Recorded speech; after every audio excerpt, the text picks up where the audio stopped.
I'd like to open with a content warning this morning that this service talks about death, not so much in the abstract, but rather dealing with some of the practicalities of how we handle death, and in particular, how we handle bodies. So, we're going to be talking about death and burial practices, which means talking about the most dramatic changes our bodies will eventually go through, sometimes in a very plain and straightforward way. It is not my intent to be morbid or shocking, and certainly not to be disrespectful of the body or of the dead. It's the opposite. Death practices are about how we show respect for the dead and how we encounter death, our own and the death of those we love, with dignity. But if talk about bodies makes you uncomfortable, you might make room for yourself to check out the sermon as you need to. And finally, nothing about this sermon should be read as advocating for particular funeral practices. These are highly personal decisions, and the right decision will be different for each person and each family. This sermon draws on the work of Dr. Susan Ritchie, who created the video we just watched showing the transformation of uh, funeral practices, headstone imagery from Puritan to Unitarian times. Draws on an essay by UU historian Edward Searle called Teaching the World to Die, and a 2022 UU World article by Lane McCardle titled Unitarian Universalists Embrace Eco-Friendly Funeral Options. It also draws on sundry newspaper and magazine stories for some statistics and some historical notes. So, once upon a time, death and burial in America was an intimate family affair. Brian Walsh, writing for the Smithsonian in 2017, writes that if you died 200 years ago in America, your family would wash and dress your body and place it in a bed surrounded by candles to dampen the smell of decomposition. Your immediate family and friends would visit your house over the course of the next week, few of them needing to travel very far, paying their respects at your bedside. Before the body's decay had advanced too far, he continues, the local carpenter would make a simple pine casket, and everyone would gather at the cemetery for a few words before returning you to earth. End quote. The practice was simple but respectful. Death was a common part of everyday life. Child mortality was shockingly high by today's standards. People lived with death and were regular participants in the practicalities of all that followed. The graveyards in which people lay were either sectarian spaces attached to the particular churches of the faith of the deceased, or they were public graveyards concentrated in one section of town for common burial. Interestingly, the Puritans, who are the religious ancestors of the Unitarians, right? We came out of the Puritans preferred the latter arrangement for burying their dead. They preferred the common graveyard. And there is a theological reason for this. Puritans, you may recall, were Calvinists who believed in predestination, and they had a rather pessimistic view of human nature and a rather angry vision of God. And the body was not particularly important to the Puritans. What mattered was the immortal soul and its ultimate disposition, whether you were saved or whether you were damned. And only God knew the answer to that question. But the saved were presumed to be a very small number. Again, the general view of humanity being negative, which meant that the likelihood was pretty high that the deceased person, whoever we were talking about, was a sinner, not in God's good grace, and thus not someone you would want to keep on sacred ground, because you don't bury sinners on sacred ground. So, where most churches would want to keep their dead close to their spiritual home, right? That would be the instinct to hold your dead close. The Puritans often moved their dead away from the church grounds to a common graveyard, and their burial practice reflected their theological pessimism. The first such burial ground in Boston, the home of the Puritans, was called Copp's Hill. It eventually grew to hold over 10,000 bodies. It is not a cheery place. The iconography of the graves is stark, reflecting both Puritan simplicity and that theological pessimism. What you see all around Copp's Hill on the tombstones are those winged death head skulls we saw in the beginning of the video. 80% of the tombstones have some version of the Puritan winged death head, reminding visitors in no uncertain terms that death is coming for you. It's not meant to be frightening necessarily. The Puritans were very straightforward and practical about death, but at the very least, there is no attempt at all to comfort the living or celebrate the dead. Uh, and the living, as far as the Puritans were concerned, should not be too comfortable about the disposition of their dead. Death would draw to mind the very real possibility, even the likelihood of eternal punishment. So no one would want to hang out in such a graveyard. They were spiritually unappealing places. Over time, as cities grew and public graveyards grew and more people were being buried there, they became more than just spiritually unappealing. They became physically unappealing, not to mention unsanitary and unsafe. As more and more people were being buried on these relatively small plots of land, bodies began to stack many layers deep. Graveyards became smelly places, places of disarray. In heavy rain, corpses could sometimes even be washed out into the streets. And city leaders identified graveyards with the causes of outbreaks of public disease, right? So it was becoming a real health problem. So enter the Unitarians. In 1831, a group of citizens in Boston, led by the Unitarians, proposed opening up a new public graveyard outside of the city, a rural graveyard. And this was in part a response to public health needs, those practical considerations, but it also reflected new Unitarian attitudes about death that had changed over time and were drastically different than their Puritan ancestors. The Unitarians fundamentally believed in human goodness. They were optimistic about humanity. They were optimistic about the human potential for spiritual growth and goodness, and they were optimistic about what awaited us in the next life. So death did not hold the same sense of foreboding and the same threat of punishment as it did for the Puritans. The Transcendentalists, who emphasized our connection with nature, saw death as a return to the source of life.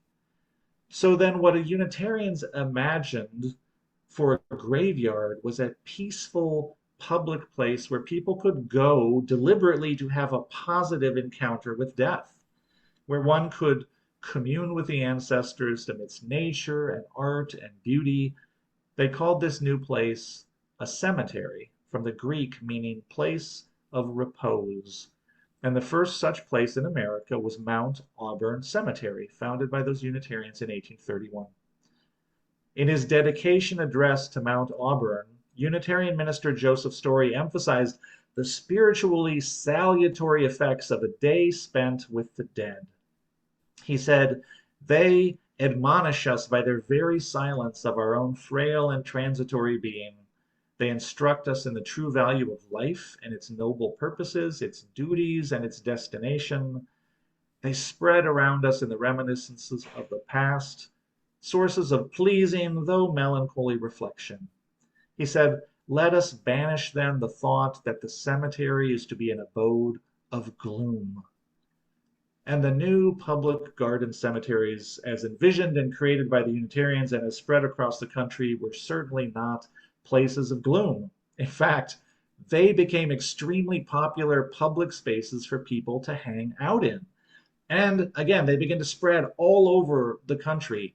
There was a time in American culture in the mid-19th century when American families would habitually frolic amidst the dead, when death was literally a picnic. Professor Keith Egner, writing for The Atlantic, says, "Keep in mind the great rural cemeteries were built at a time when there weren't public parks or art museums or botanical gardens in American cities. Now you suddenly had large pieces of ground filled with beautiful sculptures and horticultural art, and people flocked to cemeteries for picnics, for hunting and shooting and carriage racing. These places became so popular," he says, "that not only were guidebooks issued to guide visitors, but they had to make rules and post rules. So you'd make a day of it. Pack up for a lovely afternoon lunch, enjoy a casual stroll or a carriage ride to the country, to the cemetery, just a few miles outside of town, and then you'd picnic on the grounds amidst the gravesites.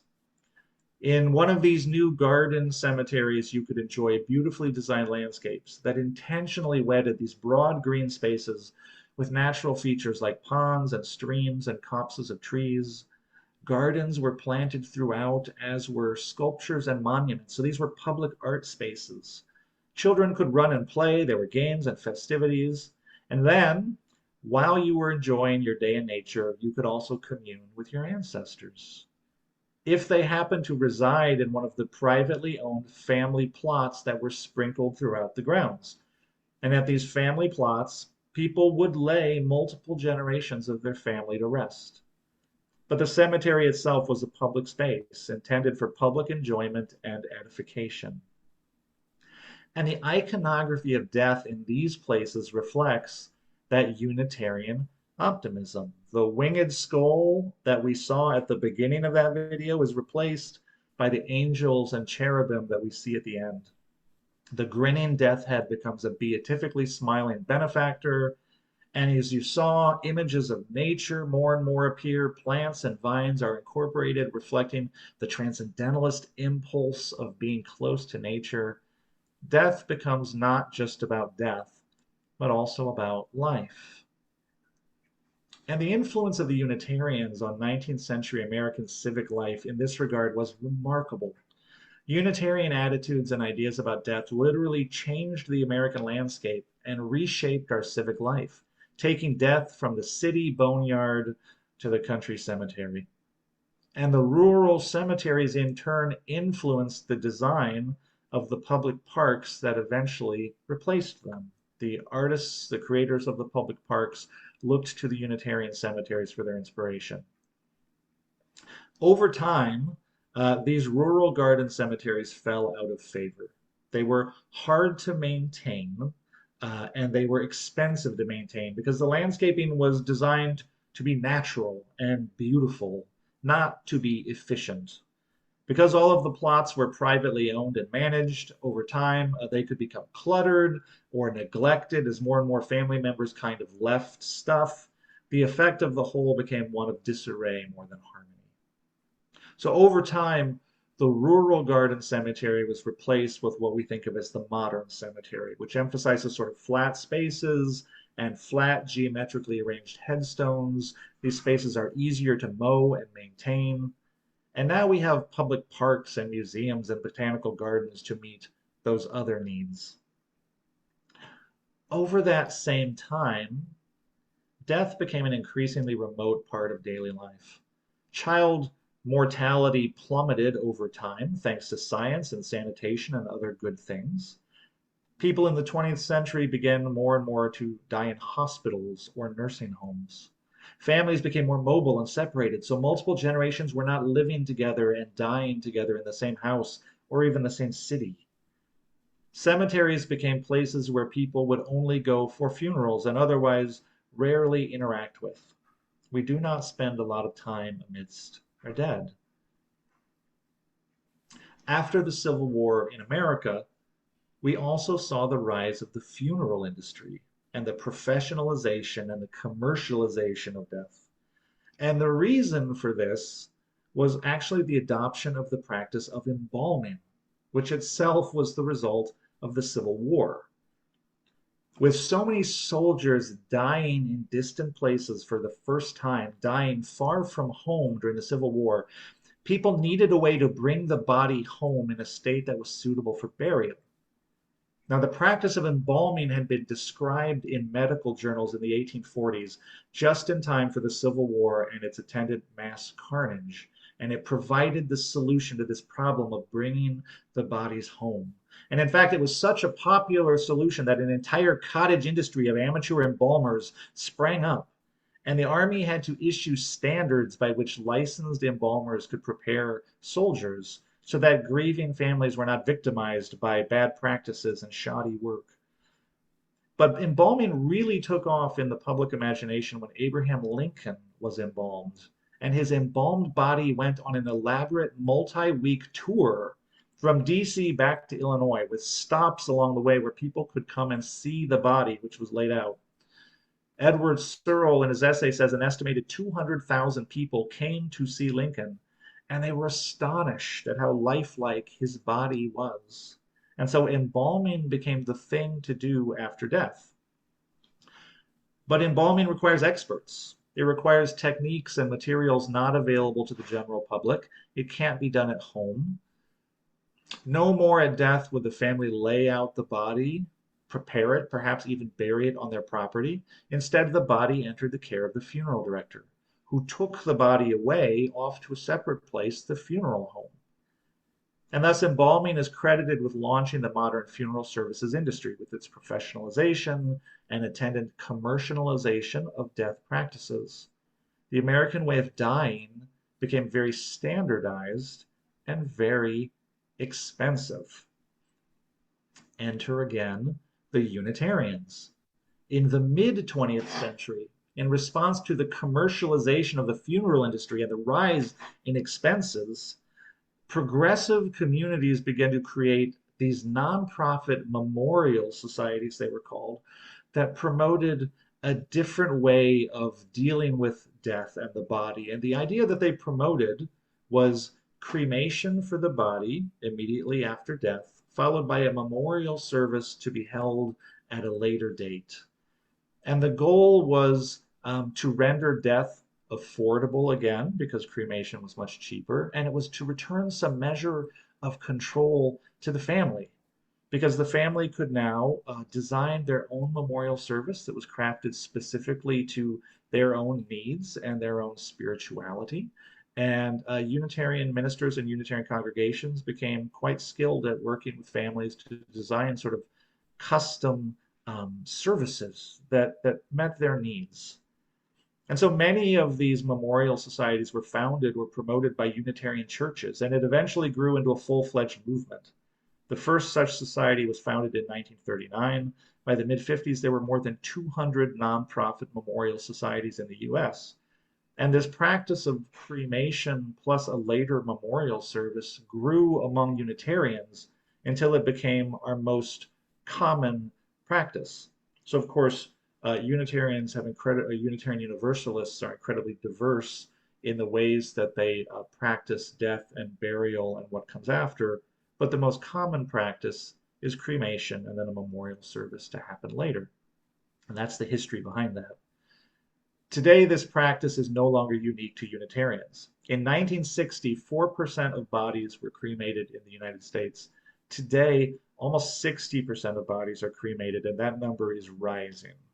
Cremation is now the most popular option. And part of that reason is cost. Funerals are extremely expensive in America, and cremation is a more affordable option.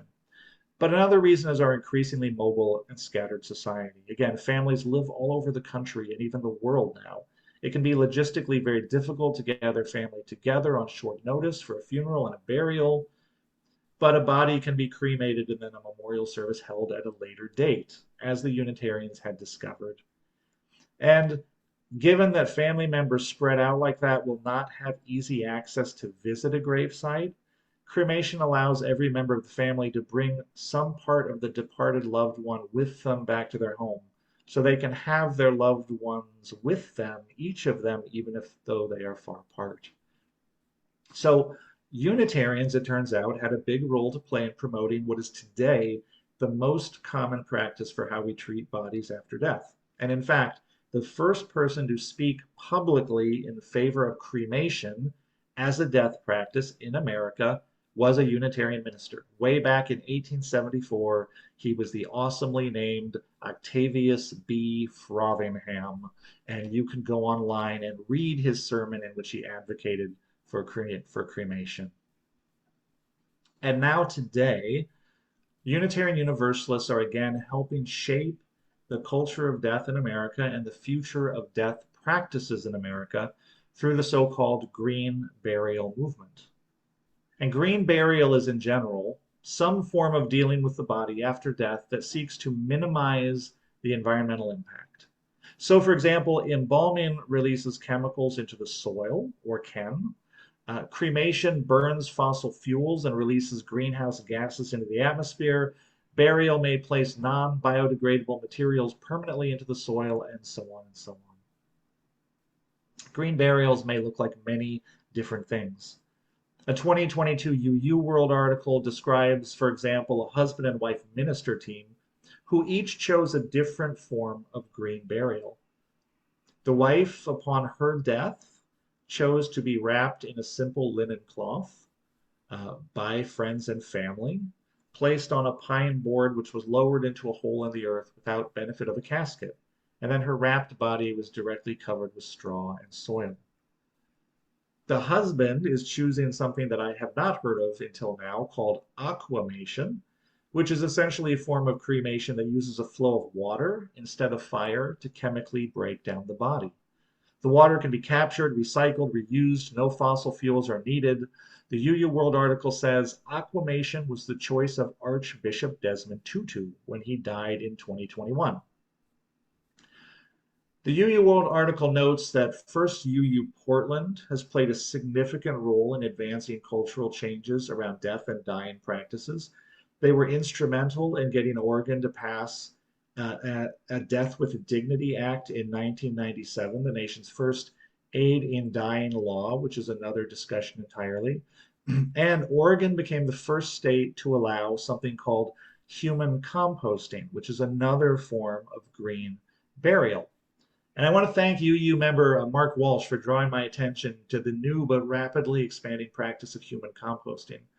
This is a process technically called terramation, by which the body after death is treated in such a way that it is turned over time into healthy soil. The process takes about 30 days. It costs a little less than a casket funeral, but more than cremation.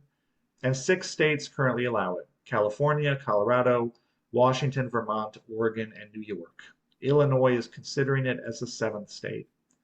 It requires 90% less energy and saves a metric ton of carbon from being released into the atmosphere compared to cremation. The soil is turned over to the family for use. Now, some religious organizations, including the Catholic Church and some rabbis, are concerned that it does not afford the body proper dignity, and it is thus inconsistent with their religious traditions. One can imagine Unitarian Universalists viewing it as very consistent with their religious traditions, as it has a lower impact on the earth and emphasizes again this sort of return to nature. Green burials are valued as an eco-friendly option, as a way of infusing one's death with the same earth-respecting values as one's life. They're also seen as returning some of that intimacy and connection to the experience of death. In a green burial, there may be more opportunities for family members to participate in the preparation of the body to the extent that they wish. It's a common practice in many cultures for family members to wash and dress or wrap the body of a family member after death. It used to be the common practice in America, as we noted. With embalming and cremation, the body is turned over rather expeditiously to professionals to manage that process. With a green burial, as with the one described in the UU World article, where the minister was wrapped and buried, the opportunity is afforded again to the family and friends to lovingly prepare the body for its final resting place. This is less something new than a return to something old. Barbara Becker, an interfaith minister and author of a book called Heartwood, The Art of Living with the End in Mind, says the green funeral movement is not just an ecological, but also a spiritual movement. Quoted in the UU World, she says, "I think we understand we are part of something bigger than ourselves, and our legacy is to help other parts of the earth to grow after we're gone." She says, even just a view of our relationship to the cosmos, this can be the essence of spirituality to people. It's a way of honoring the great ministry and our part in it. And she says, I always try to emphasize that when I'm looking at death, I can't help but really be looking at life and the question of how do I want to live my life, and what does hope and what does joy look like? She concludes, these conversations on death don't necessarily lead us down to a dark place, but can lead us to more fulfilling lives. So conversations about death are conversations about life. Time spent with the dead is a way of reconnecting with the forces of life, as our Unitarian ancestors knew when they imagined public cemeteries as places of rest and spiritual rejuvenation. Green burial opens up our imagination to how our death practices can be consistent with our living values and our hopes for the future. So may our living tradition of Unitarian Universalism then support us in connecting with our past and making decisions for our future, whatever they may be, that reflect the truest sense of who we are and what we love. Blessed be, and amen.